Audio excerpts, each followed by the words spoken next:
bantay sa kubo.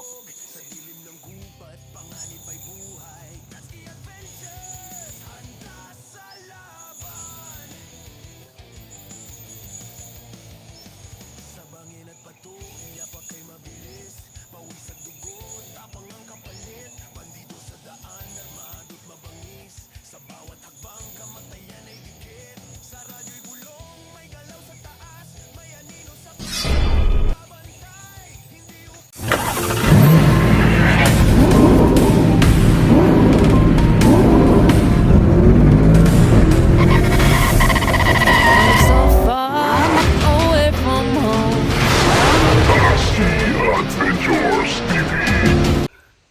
Yun tol, isang mapagpalang araw no. Diyan sa taas kaya na tol, nagpa-signal kami, nag-upload kami ng video. At nakita natin tol yung upload ni Utol Renz na doon sa kubo. Sa kubo na may tawag doon. Yung dati ba na parang doon kami nag-asaing ng bigas tol sa kawayan. Parang yun ata yun na kubo. Yun yung papuntahan namin ngayon tol ni Ayan. Nakita din sa video tol na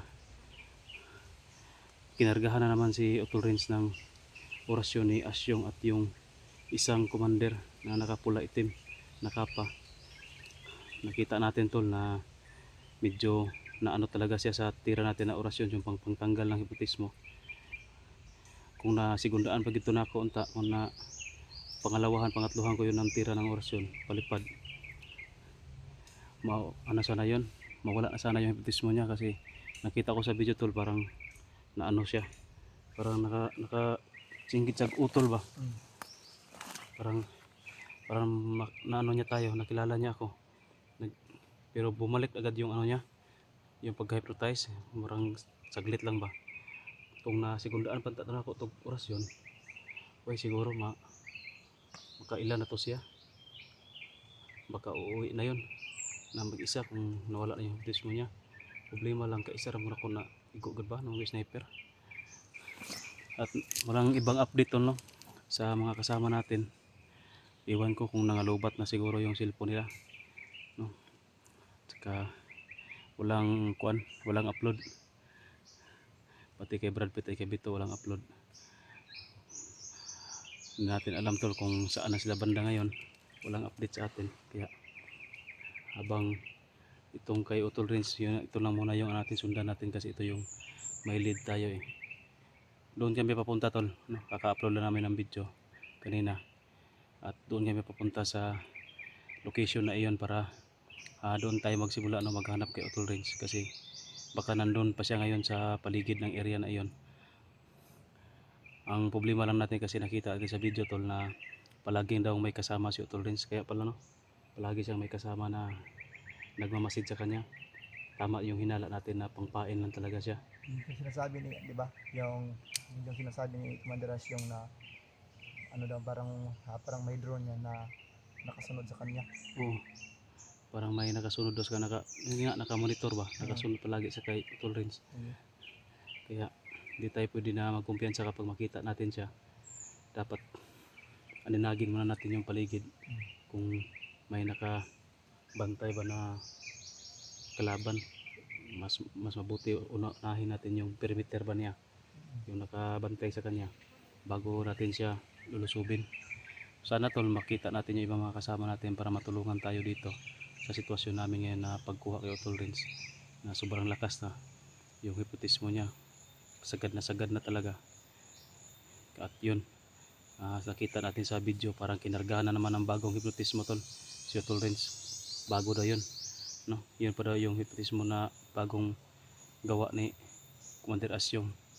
Yun pa yung si Utol Renz pang una nakakuha. Ay, kakaiba siguro yun. Sana lang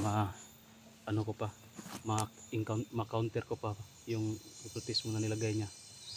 Kung hindi na mahirapan tayo, hindi na mabalik yung tamang pag-iisip ni Utol Renz. So yun tol, hindi tayo magtatagal ito. Doon lang kami mag-video tol, malapit sa kubo na iyon, para mapabilis yung paglalakad namin at hindi kami matagalan tol. Tara.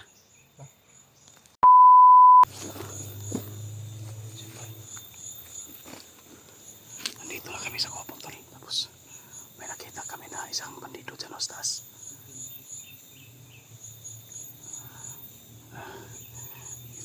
Dito na tayo nag-ungkam tol. Hindi na tayo nag-ungkam kaya nasa daanan. Tsaka may nakita tayo na isang bandido. Si Aya nandun sa taas banda. Diyan ako nagtatago. Ayun.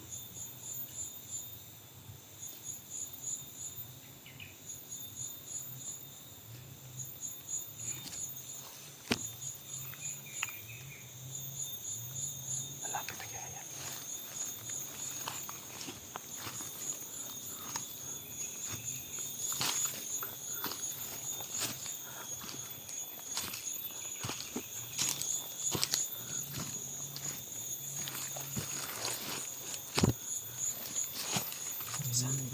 Isa lang.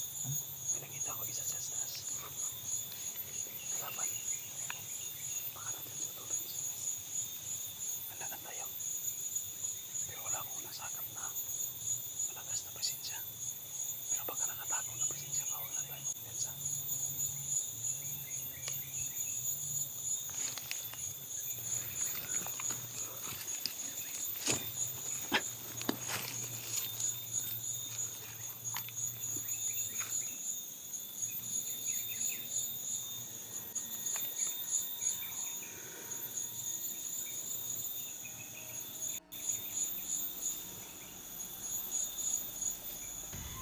Ayun o.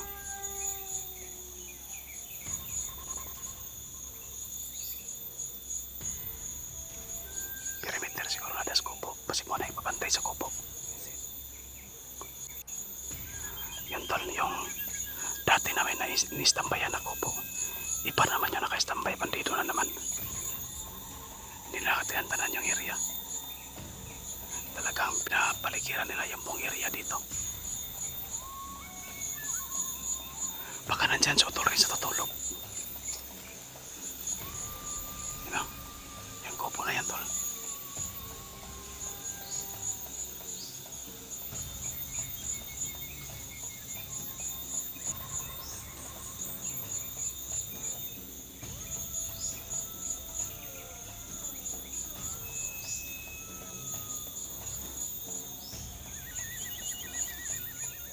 Lapit na nag-out na yan.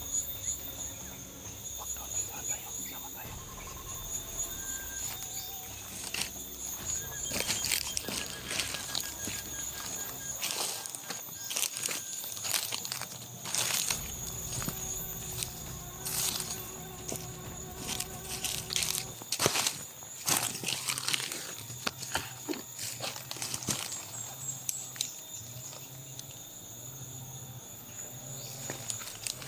Pagkit sa kubo.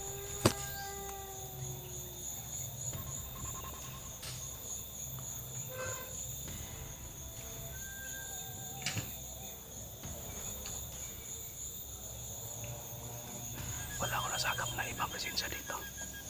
Baka nakalayo na yun sa Auto Lines. Pero at least pinuntahan pa rin natin dito.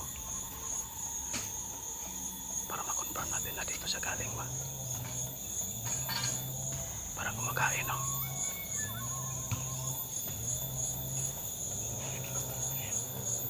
Kinukutom siguro yan.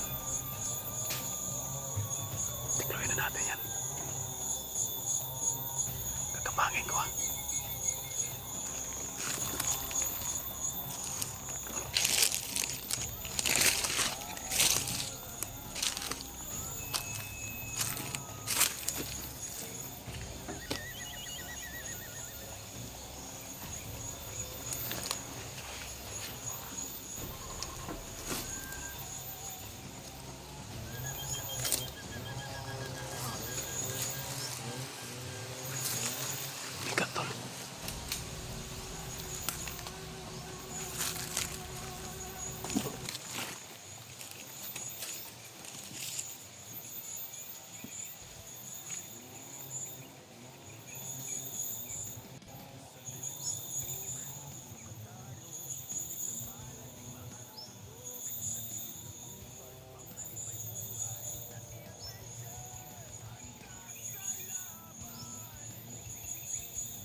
Sama.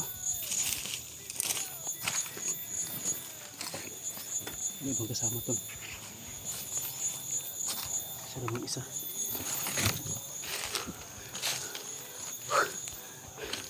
Dito ko nakita si Utol Renzo. Yung sa dito. Lagyan siya ng Rosel, lumuhod.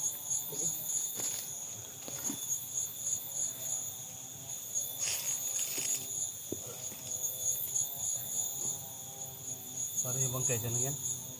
Ito. Para sabihin na para natulog lang. Hindi. Kita ko sa video ni Utol Renz. Dito dumaan ano?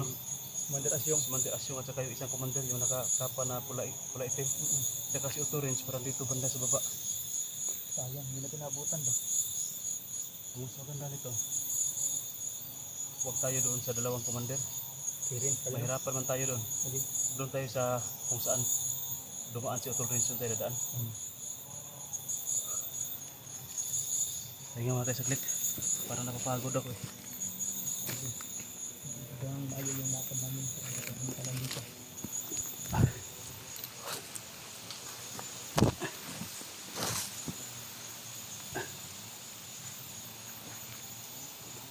Tubig. Yan ako dre. Ayan, tubig to. Tingnan mo tayo saglit. Magbantay ka sa palibot ha. Oh. Kulang na naman. Ubos ang tubig ko. Layo kasi yung lakbay kanya to.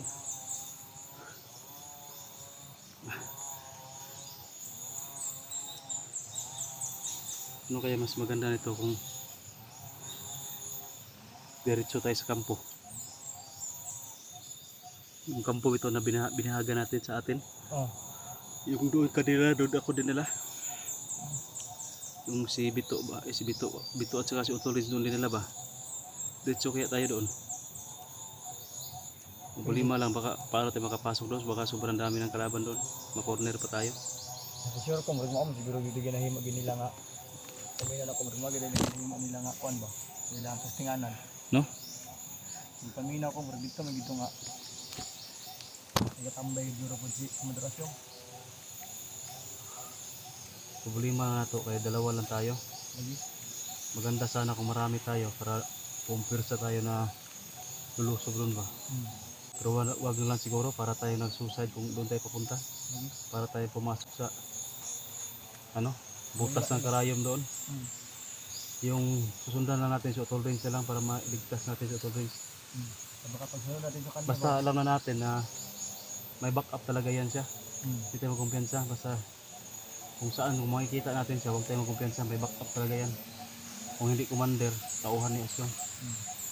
Gawa, kagaya ng kanina, may sniper.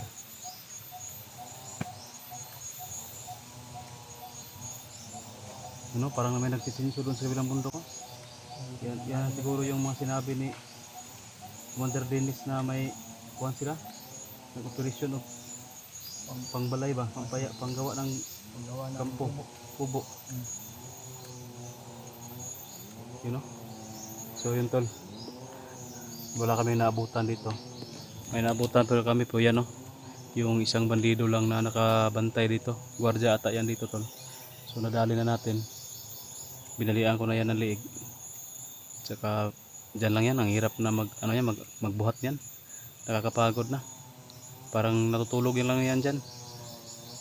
Doon dumaan tol, si Asyong at saka si yung nakakapa na pula itim. Parang dyan dumaan yun sa video ni Utol Renz, nakita natin, na monitor natin.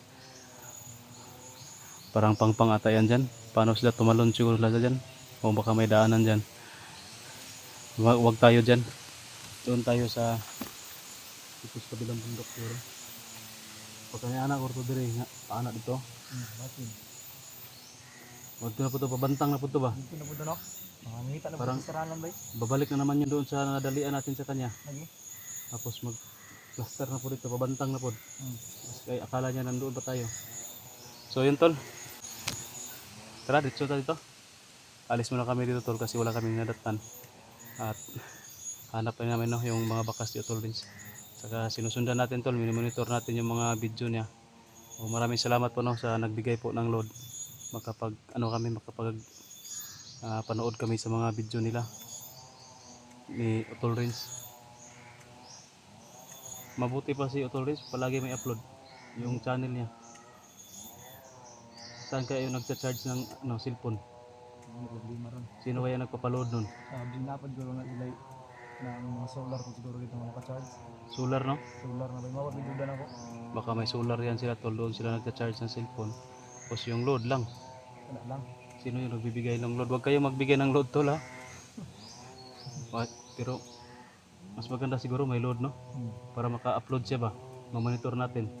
Bigyan niyo pala ng load tol para ma-monitor natin, makapag-upload siya, ma-monitor natin yung channel niya. Kung saan na siya banda naglakad-lakad.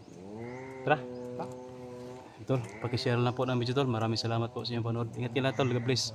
Sana maligtas na natin si Utol Rins, no, para makauwi at tayo kasi sobrang pagod na talaga tol yung sitwasyon namin dito. Ilang linggo na kami mga hapit na. Magdalawang linggo kami dito sa bundok. Kakapagod na. Paalam.